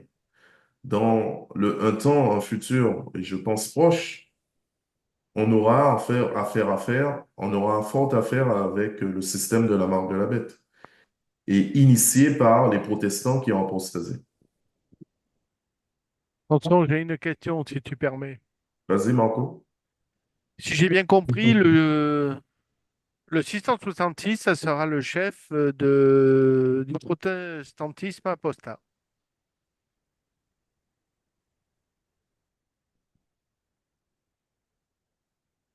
Allô?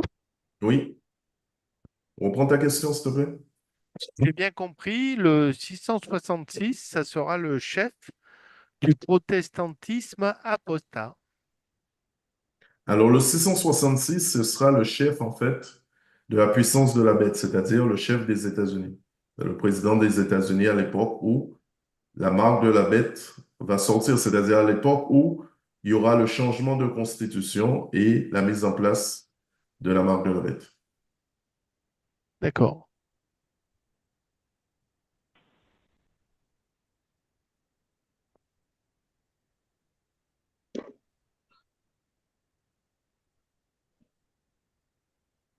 Ok, encore. Est-ce que c'est bon pour le frère? Je voudrais poursuivre avec, pour mieux comprendre, euh, s'il y a un message pour notre temps, a-t-on a-t-on été dans le sens du message ou avons-nous avons-nous simplement pris racine là où nous sommes? Avons-nous quoi? Pris racine où nous sommes. Alors, est-ce que c'est par rapport à la présentation ou par rapport en général? D'une manière générale, je Ok. veux, Eh ben, d'une manière générale, en fait, comme nous l'avons vu, l'Église adventiste du septième jour, en fait, elle a blasphémé comme les autres églises. C'est-à-dire que elle a dit au Seigneur qu'elle voulait se vêtir de ses propres habits. Patrice, coupe le micro de cette personne, Elle s'il a te dit au plaît. Seigneur qu'elle voulait manger son propre mets et ne voulait plus de la parole. Bien sûr que l'Église adventiste a connu un tournant avec le rejet du message de 88. Et nous sommes arrivés à un point où le Seigneur demande justement à son peuple de reproduire son caractère, c'est-à-dire dans le champ, on a deux graines, on a livré le bon grain. Et nous vivons le temps de la croissance de ces deux graines. L'idée, en fait, c'est de maintenant d'aller voir notre Seigneur, de lui demander pardon et de lui demander de nous aider à faire sa volonté, c'est-à-dire à développer en nous, au travers du Saint-Esprit, le caractère de Jésus. C'est maintenant que les choses se jouent, c'est maintenant que le scellement, en fait, est en cours et il est presque sur sa fin. Tout se joue maintenant. d'accord. Je vais laisser la parole, mais une dernière chose, je voudrais savoir, doit-on absolument rester adventiste? C'est pas que je dis qu'il faut pas être adventiste, hein. On peut être adventiste, mais doit-on rester absolument adventiste? Alors, Euh, doit, moi qui ai fait la présentation, je suis adventiste du septième jour. Et oui, moi aussi. pour répondre à cette question, il faut rester dans l'Église adventiste du septième jour. Il faut aller à tous les offices que présente l'Église adventiste du septième jour. Pourquoi? Parce que c'est au sein de cette Église que Dieu va sélectionner les 144 000. Si nous nous mettons en retrait ou si nous n'y allons plus, nous disons à Dieu que nous ne voulons pas être scellés. Tout se passe, la moisson, tout se passe au sein de l'Église adventiste du septième jour et il faut continuer à aller à cette Église. Oui, et ma question prenait tout son sens avec la fin de ma phrase, mais j'ai compris votre, Alors, votre approche. excusez-moi, j'ai dû vous couper. Alors, c'est quoi la fin de la phrase? Oui, donc, dans Hébreux 10, il nous est dit de ne pas abandonner notre assemblée. De quelle assemblée il est question? Alors, l'assemblée que nous fréquentons actuellement. Donc, d'autant que vous voyez le jour arriver, c'est-à-dire que nous sommes dans l'assemblée, et c'est dans cette assemblée, je répète, hein, l'Église adventiste du septième jour, que Dieu va faire le tri. Le criblage a commencé, et à la fin de ce criblage, il y aura 144 000. Donc, Dieu ne veut pas qu'on quitte l'Église actuellement. Au contraire, Dieu veut engager un réveil et une réforme au sein de cette Église.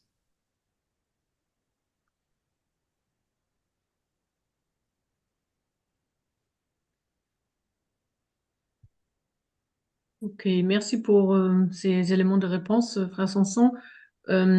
Donc, peut-être une dernière à sœur Viviane. Nous avons laissé aussi Merci, sœur Nicolas. nos coordonnées pour ceux qui ont des questions. Ou, il y a un numéro et un email où vous pouvez écrire. Vous trouvez dans le chat. Oui, Ok, vas-y, sœur Viviane. oui, sœur Nicolas. Et bonsoir, frère Samson. Bonsoir à tous. Donc, ma question, c'est au sujet de l'application du symbole ne permet pas un instant d'hésitation. Une nation, une seule, remplit les conditions de notre prophétie, les États-Unis d'Amérique. Donc, de notre prophétie, on parle de quelle prophétie? C'est le message de l'heure ou pas? On parle de la prophétie d'Apocalypse 13, Ah, à d'accord. partir du verset 11. Donc, dans Apocalypse 13, il y a deux Oui, prophéties. Il y a une oui. prophétie du verset 1 à 10 qui concerne la bête avec le corps du léopard, avec les pieds d'un ours et la gueule du lion. Et à partir du verset 11 et jusqu'au verset 18, il y a une autre prophétie avec la bête qui a des cornes semblables à celles d'un agneau, mais qui parle comme un dragon. Et la prophétie, c'est-à-dire, elle se réfère à la prophétie qui commence au verset 11 et qui va jusqu'au verset 18 d'Apocalypse 13. Ah, d'accord. Ok. Je n'avais pas compris ça comme ça. Merci pour l'éclaircissement, frère Samson. Que Dieu te bénisse, À ainsi Dieu que soit toute la ta gloire. famille et qu'il nous bénisse tous. Amen. À Dieu soit la gloire. Ok, merci beaucoup. Nous avons vu vraiment beaucoup de textes de la Bible et de l'esprit de prophétie qui nous montrent combien nous sommes dans un temps solennel et combien est haute la responsabilité que Dieu a donnée à cette dernière église qu'il a, l'église adventiste du septième jour. Euh, donc, on vous donnera un autre moment, un autre rendez-vous. On va juste finir maintenant avec un chant, avec Sœur Mylène encore, et une prière par Frère Samson pour clôturer cette partie d'étude. Et si vous souhaitez rester, encore 15 minutes pour un moment de témoignage. Est-ce que ça vous va? Tu Oui, voulais dire parfait. quelque chose, Frère Samson? Tu voulais dire quelque chose?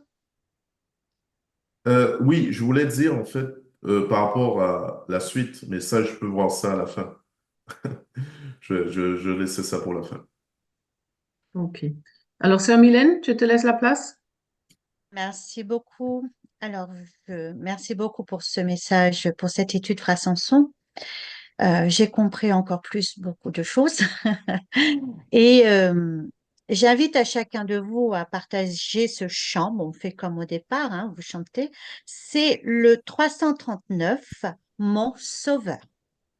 Il y a 3 strophes, donc je vous invite à tour de rôle pour ceux qui veulent chanter. Alors, juste, je demanderai à ceux qui ne chantent pas de vraiment fermer votre micro parce que c'est quand même désagréable quand quelqu'un est en train de chanter et que l'autre, on entend vu que c'est sur Internet. Donc, il y a quand même des choses qui se passent qui sont vraiment désagréables. Donc, je compte sur votre participation, votre collaboration pour que tout se passe bien.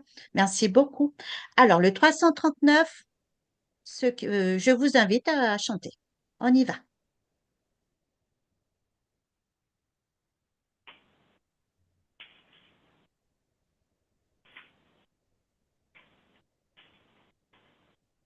Mon sauveur, mon divin maître, pour toujours je suis à toi.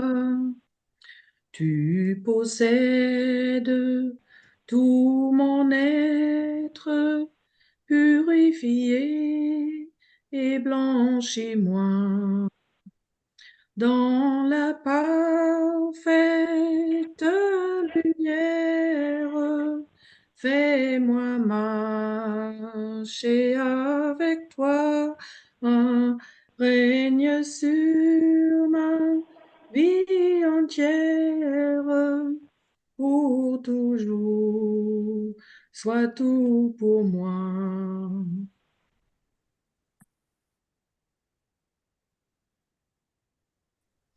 Dans l'heureuse bergerie, j'apprends à me décharger des fardeaux de cette vie sur ton cœur, ô bon berger.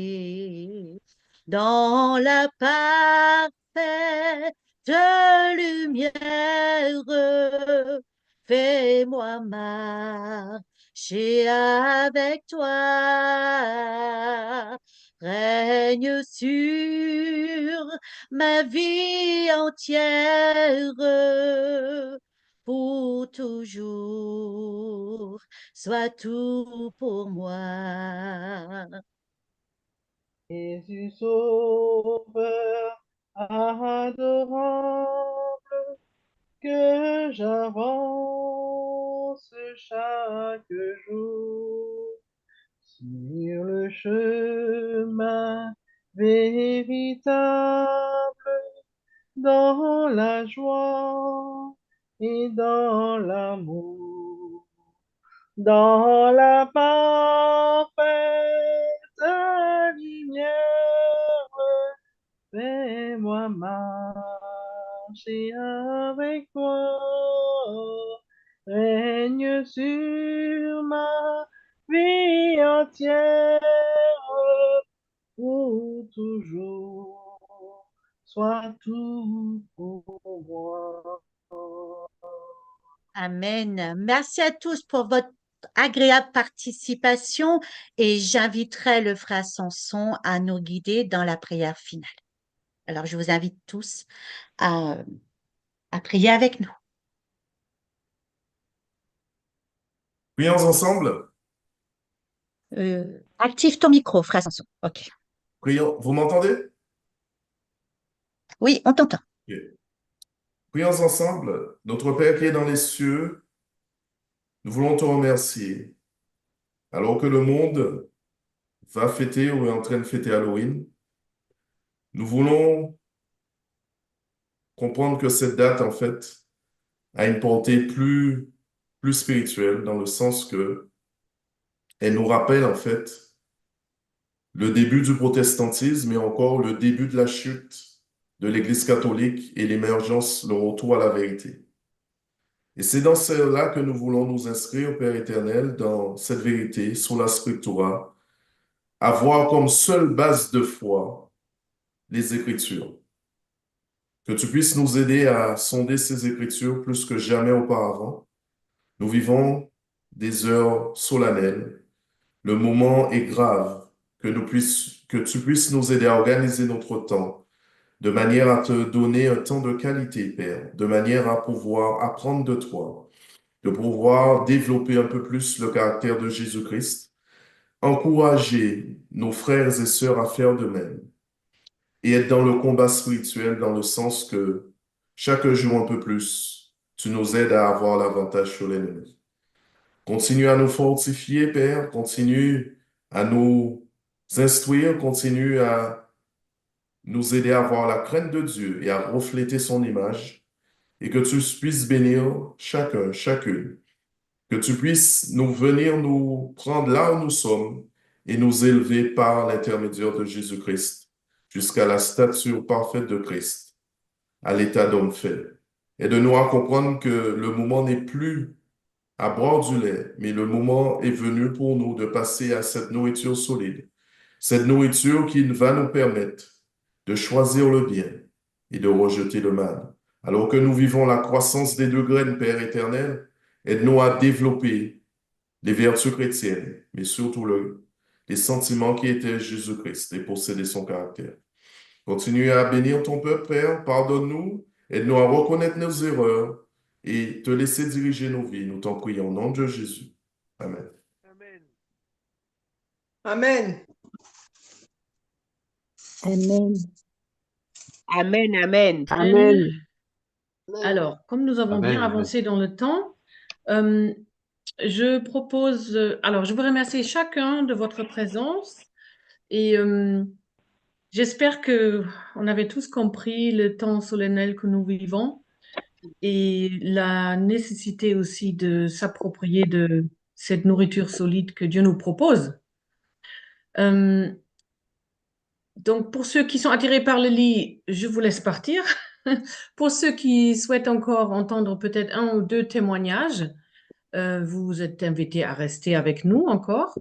La dernière fois, on n'a pas pu le faire. Il y avait le frère Marc qui voulait Oui, faire un témoignage. Je ne sais pas si c'est toujours le cas. En tout oui. cas, je te demande d'être assez bref, d'accord? Je Pour qu'on puisse vais faire encore avoir ça. peut-être une autre, d'accord? Je vais faire ça très rapidement. Très bien. Merci beaucoup. Pour la gloire de notre Dieu. Bonsoir, frères et sœurs. Mon métier, quand je travaillais au Club Méditerranée, c'était responsable plongée sous-marine. Et j'avais une lourde responsabilité sur les épaules puisque c'est une activité à haut risque. Et j'étais responsable de la vie de chaque plongeur qui venait plonger avec moi. Inutile de vous dire à quel point je faisais attention à ce que je faisais et surtout, je me remettais en Jésus tout le temps. Chaque fois que je faisais quelque chose, je demandais à Jésus d'être avec moi et de m'accompagner. Cette journée-là, nous avons fait une plongée sur un sec, c'est-à-dire un rocher qui était immergé à 5 mètres sans repère de surface. Autrement dit, aucun repère pour s'orienter si jamais on est en surface. Le rocher était à 5 mètres et c'est tout ce qu'on avait.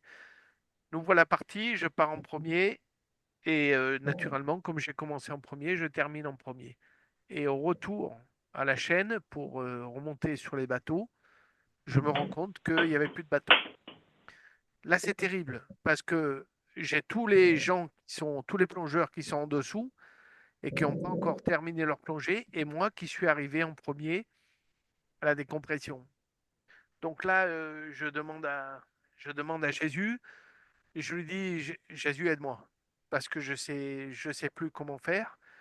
Je vais perdre tous les plongeurs, on n'a pas de repère de surface, c'en est fini pour moi. Et là, il y a dans ma tête, tout de suite, quelqu'un me dit, va chercher le reste des plongeurs. Donc je laisse mon groupe à 5 mètres en décompression. Je descends rechercher 4 autres groupes. On remonte à surface. Les 4 groupes nous rejoignent. On se met en étoile, tous attachés aux uns aux autres pour terminer la décompression. Et une fois que tout est terminé, tous ensemble, on remonte en surface, attachés les uns des autres, pour ne perdre personne. Arrivé en surface, je ne vous explique pas mon état d'esprit. Plus de bateau, plus de repères, dans le courant, en plein milieu de la mer, avec une équipe, on va dire, de 19 plongeurs. Et je commençais à entendre les gens qui disaient on est perdu, on va se faire dévorer, on va mourir. Et toutes ces choses me venaient en tête et je me disais, je suis le responsable et c'est moi qui porte sur les épaules toute la sécurité de ces gens. Et là, j'appelle Jésus, je dis Jésus, je ne comprends pas. Où sont passés les bateaux? Je ne comprends pas. Aide-moi, je t'en prie, parce qu'on est en plein milieu de l'océan. Il n'y a personne qui autour pour nous aider. Et j'ai plus que toi, Seigneur.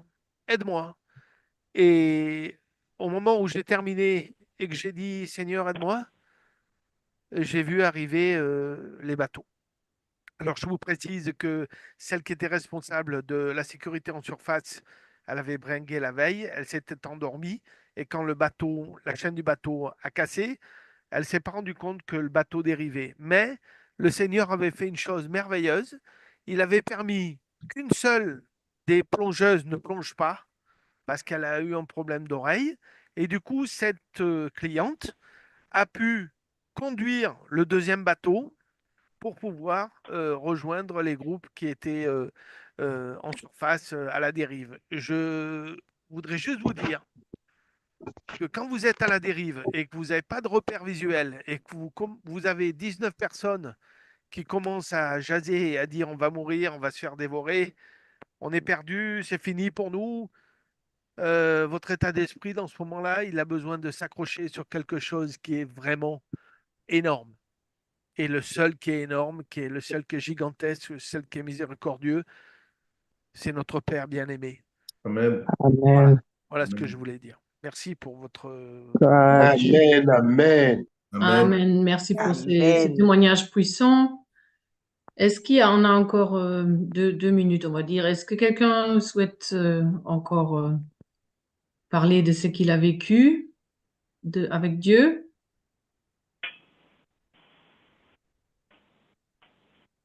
C'est peut-être pas évident de le faire sur Zoom quand on se connaît pas, mais je pense qu'on est tous ici des frères et sœurs adventistes. Alors, j'ai trouvé l'image un peu dans ce témoignage très bien.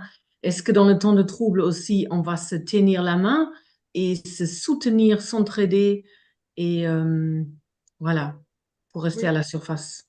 Je voulais donner un petit témoignage. Ok, Bravo. vas-y ma On sœur. t'écoute, ma sœur. Ok. Oui, voilà. Il y a quelques années, je travaille de nuit et j'étais sortie de mon travail et sur la A86, c'est toujours une autoroute toujours bouchée, c'est vraiment l'horreur. Et ma petite voiture n'était pas trop neuve à cette époque. Et cette petite voiture, Ben, à force d'embouteillage, elle a chauffé. Et puis, elle est restée sur le périph'. Alors, quand j'ai vu ça, je me suis dit, mon Dieu, comment je vais faire? Je travaille ce soir, comment je fais? Eh bien, mes bien-aimés, j'ai appelé Jésus. Et comme disait le frère avant moi, dès que vous avez un souci, vous êtes dans une grande difficulté, et même les petites difficultés, en toutes circonstances, j'ai appelé Jésus, mes bien-aimés. J'ai appelé Amen, amen. Jésus. Viens, Seigneur. Regarde dans quel état je suis. Viens. Amen. J'ai appelé Jésus. J'ai appelé Jésus. Eh bien, mes bien-aimés, disons 30 minutes, un mécanicien débarque. Le mécanicien me dit, vous savez, aujourd'hui, je ne travaille pas, hein? Je suis passé sur le périph' comme ça. Et c'est comme ça que le monsieur m'a dépanné. Le monsieur a fait le Gloire à Dieu. nécessaire. Et c'est comme ça que j'ai C'est pu entrer merveilleux. à la maison. Alors, dès Gloire qu'on à a Dieu. un souci, appelez Jésus de Nazareth. Amen, Amen. amen. Amen, amen. Gloire à Dieu. Amen. Vous voyez, Amen. chers frères et sœurs, je voudrais dire une chose. Tous nos témoignages relatent la bonté de notre Seigneur. Tout témoignage relate l'existence de Jésus à nos côtés en permanence.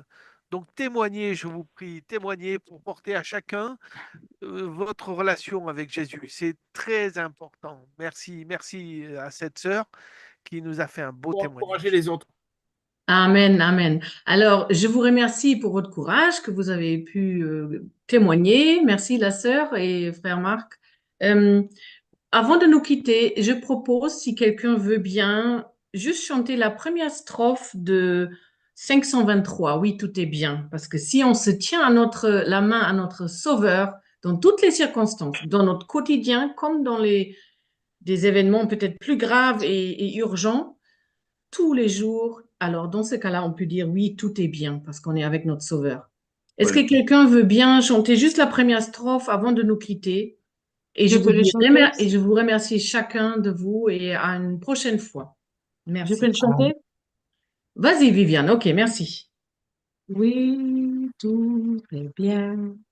Oh, mon âme ne craint rien. L'amour suprême veut ton seul bien.